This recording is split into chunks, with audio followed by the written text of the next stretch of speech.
Morning, friends. Scott here at Watts Way Farms.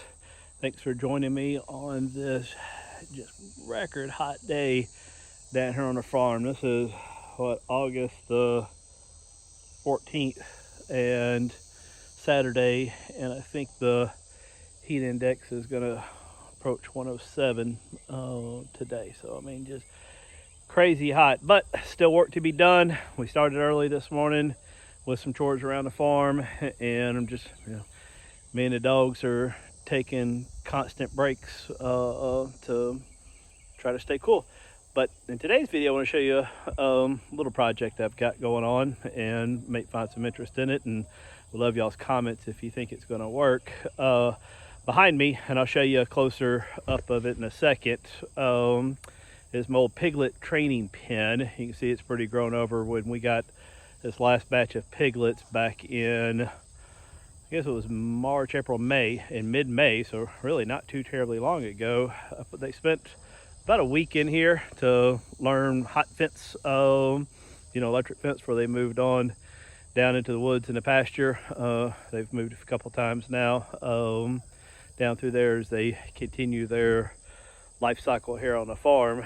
But tomorrow I'm going to pick up a boar. He's a full-blood Berkshire, supposedly very docile. If you scratch him, he rolls over so that you can rub his belly. Actually, I've already traveled to the farm and met him and, petted him through the fence, and he did exactly that. He just rolled right over. And this is going to be at least his temporary home. I mean, I know it's a good idea to quarantine new animals on your farm. It's not a bad idea, but now the farmer I'm getting this Burt from is the same farmer that I got these breeding gilts from last December that I've raised out. So I'm not overly concerned about contamination, but still not a bad idea. So let's get to work. Let me show you what I'm gonna do. Here's my two boxer dogs, Annabelle standing up and Maximus laying there in the grass. They're taking it kind of easy today, chasing the occasional bird, squirrel. They followed a frog halfway across the pasture this morning, but as you can see, it's hot and they're not terribly interested in doing much more than they're doing right there. Okay, so here's my Piglet Training Pin. Built this back in May for that batch of 8 piglets that we got. I did a couple of videos on that, and man, look at how it has grown over. You can't tell, but there is a hot wire that runs inside of this thing. Other than it's all grown up, this thing still, the panels, everything are still in perfectly good shape. So we're about to reuse this for Burton the Boar, who's joining us tomorrow, his pen.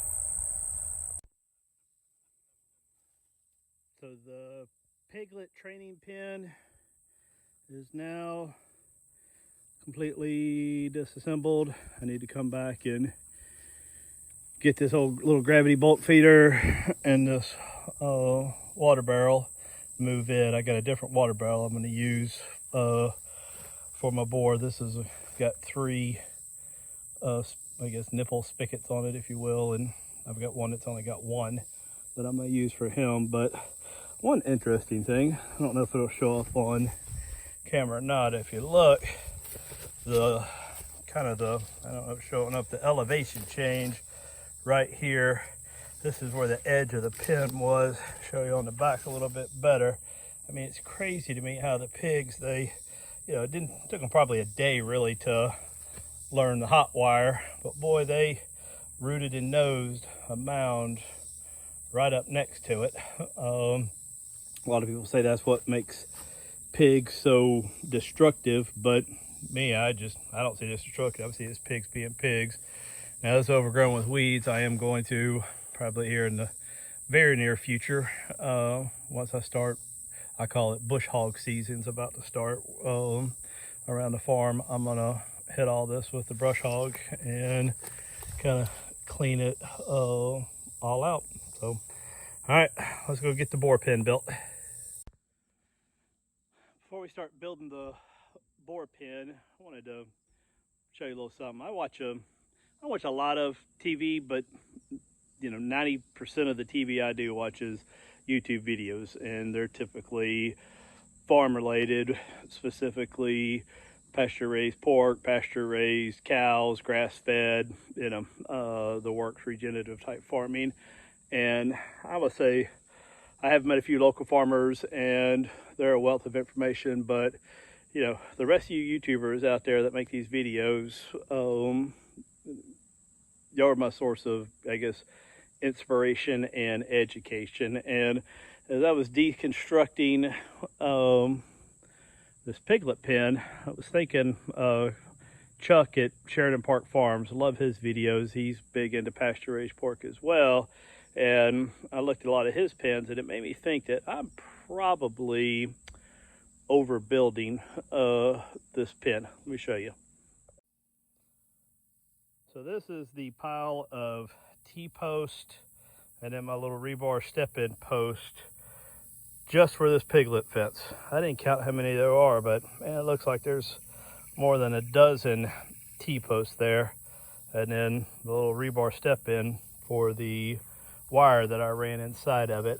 And I made reference a second ago to Chuck at Sheridan Park. It looked like on his pens, his piglet pens, he builds them similar to the way I am with these hog panels, but he's using zip ties and just a few of these red rebar stakes to hold them in, and it looks like it works just fine. And you know, there's a part of me that says with overbuilding, less likely that I gotta chase a pig through this pasture, because unlike my cows, I can't get pigs to do often what I want them to do. Pigs seem to do what they want to do, but I do think as I reconstruct this boar pen, I'm gonna have a few extra poles left over because I don't think I'm using all of these again. So one of the things I realized early on when I got into pigs less than a year ago was that if you're gonna raise them in any sort of regenerative manner like I do, where you're moving them, every pen that you build, you've got to think about where they're going next. So this is the main pig pen, which is where they all started and where they all ended up before they left the farm. Until, if you saw my previous video, until yesterday, this was all pretty heavy in woods, and we've cleared out. Now the only thing left are these two mama gilts, or soon to be mamas, laid in there. And at the front of this pen, I've got my big, I call it a spring gate. It's that, you know, it's the electric fence that's kind of it's a long 16-foot spring that you put between. And that's where, if you look at my other videos, you'll see I back my trailer up. I've got a ramp built and I feed them out of the trailer for like a week, and makes it load them easier. And here on the back side of this, I built this 8-foot gate. It's just a pallet. I actually think it's the pallet my squeeze chute came on from my cows. That's the gate. And I put that here because all total, now I've got, starting over there, which you can't see, I got 1, 2, 3 right in here, and then 4, and going on that way, 5 into the woods. Pig paddocks, for lack of a better word. And the thought being was they'd move from here, you know, and then into the woods this way, you know, a couple weeks on each paddock, and you're looking at easy 2.5 months of rest in between. But now that I'm going to move into, I guess, the breeding phase, try to raise, I've got these 2 gilts and then the 1 purebred Duroc over in that other paddock with my next batch of feeder pigs. I'm going to put the boar pen coming right off this gate. So it's going to stretch not all the way back to that tree, but close. And then the thought being, I don't have my mind made up on this yet, but I'm either going to turn him loose and just let him and the girls do what they do when they want to do it, and then let the piglets come when they may, or I may cross fence this off, try to separate these girls, and then try to introduce him at specific intervals to kind of time my piglet births so that I've got, you know, multiple births throughout the year. So with 3 breeding sows, they average 10 a piece, that's 30 piglets, versus having them all once. It'd be like all at once. It might be nice to have, you know, a few months in between each one, but I don't know. But either way, the boar pen's gonna go right here. So let's get to work. Well, it's been a long day, but we are set up and ready for Burton the Boar. I am standing inside his pen. It's 32 feet by 16 feet. Seems a little small to me, but compared to the CAFOs and your production houses, this is a lot of space. And honestly, I don't think he's going to spend too much time here. My plan, I think, is going to be to kind of try to stagger the breeding of these 2 gilts, and then my one that's won't be old enough to breed till October, my Duroc, that's over with my feeder pigs, and that way I stagger births. And like I said earlier, but once that happens, I don't see any reason to keep him confined in here. Once they're all bred and on cycle, then he, you know, just shy of year round, he can probably be with them. Now, the farmer I'm getting him from is the same, like I mentioned earlier, the same person I got those mulefoot gilts from and last December, and they're already hot wire trained because he runs a big pasture pig program as well. But I went ahead and ran a hot line inside here, mainly because, you know, due to the slope of the land, there's a little bit of a gap in the corner there, and at the bottom, though, I don't think he'd try to get out of it, and I don't think he could if he wanted to, but also to kind of keep him trained to the hot wire so that when he goes out to be with the girls, that he knows what to do. Now, I said earlier in the video I wasn't going to overbuild, but I ended up using just about the same number of T-posts that I had when this was on the piglet pen. I guess my thought being, again, like I said earlier, better to overbuild than having to chase a pig through your field. And I did, like and I use a lot of T-posts for like my feed trough. I learned that they'll get their nose up there and you start pushing that thing around when it's empty. So I put the T-post behind it to keep that from happening. The water barrel, I strap it, I use 2 T-posts and then ratchet strap it, even though when that thing's full, it'll weigh more than a pig could move. But what I found sometimes happens is that they'll root and try to wallow right underneath that, and it'll end up falling over if I don't have it somehow strapped. And now let me show you what I did for the door. So I ran this line, and then it ends right here. It's just a matter of, you know, reeling that up and setting it here, and you got the door. Now this is something I'd ordered off of the internet. I think Premier One Fence sells that, and it works really good. It creates a hinge and then overlap a little bit. I'll figure out some sort of latch. Now, I had originally planned to put the fence on that back side over there, thinking that, you know, this will be pig paddocks back behind us, and if this could be a good lane for moving from the pigs from here to here. I mean, my eventual plan is to move all my pigs to the back 40 and kind of run them in the feeders in the kind of a Joe Salatin rotation method, like he's done in like you see a lot of people do in their videos that he teaches. But then I started thinking, how am I going to get this boar into this pen if I was to have that gate on the back?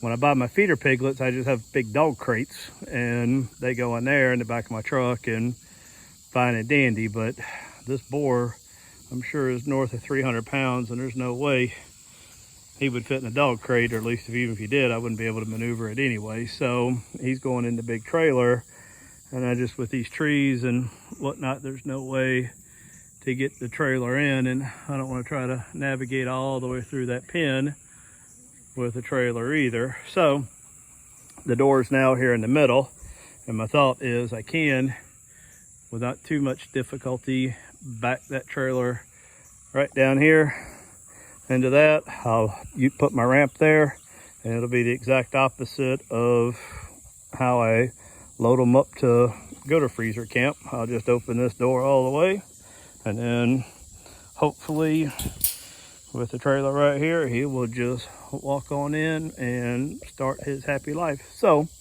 we're picking him up tomorrow after church, and I guess we will pick this video up then. The next day. It's the next day now, and here is Burton the Berkshire Boar, backed up, ready to unload. And what I did was I just backed the trailer all the way down. I've got this little piece of scaffolding ramp that hopefully he will just walk down and into his new little pen. We're going to go ahead and give him a shot for lice and worms. I don't know that he needs it, but the farmer we brought it from just picked him up, said that he did see some lice in his pig. So we'll go ahead and treat him now before we unload him. All right, he's thinking about it.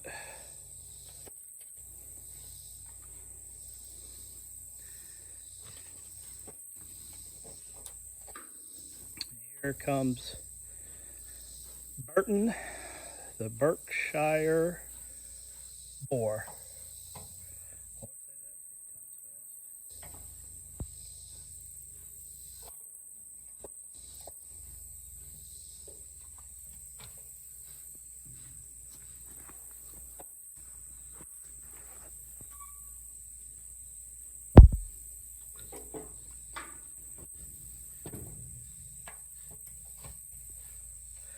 I'll let him come down on his own time frame and speed. The farmer we got him from says first time he'd ever been in a trailer in his whole life. He got him as a little piglet. I guess probably a dog crate delivery method like I do.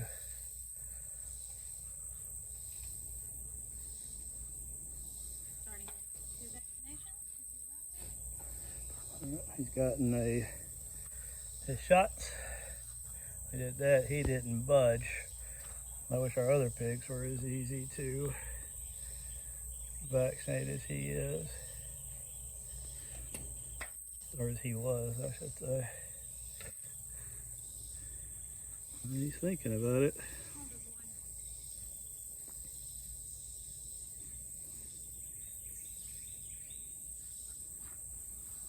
Maybe it's me. I'll back up a little bit more. Yeah, I guess that's what it was. There he comes. There he is. Happy exploring his new pen. Yep. All right, so it's been an hour or so since Burton the Berkshire Boar joined our farm. He's already started digging him a little hole there in the mud, exploring the four corners. I went ahead and gave him his food for the day because we're about to call it quits here on the farm for the day, and he seems hungry. I don't know when his last feeding was, but for whatever reason he does not want to eat out of that food trough that we gave him. I sprinkled a little bit on the ground and he ate it right up. I don't know. I'm sure he will find it soon enough, once he gets hungry enough. But there you have it. There's our boar and his nice little pen. There's his soon-to-be girlfriends laying in the mud over there. But he seems docile enough. Let me scratch him, and just an all around a good boar. So that's all for today's video. Appreciate y'all joining in. If you like what you see, I'd love a thumbs up. Give me a subscribe as well. Reach out to me with any comments, questions you may have down in the comment section. I'll do my best to reply as quickly as possible. Thanks. See y'all next time.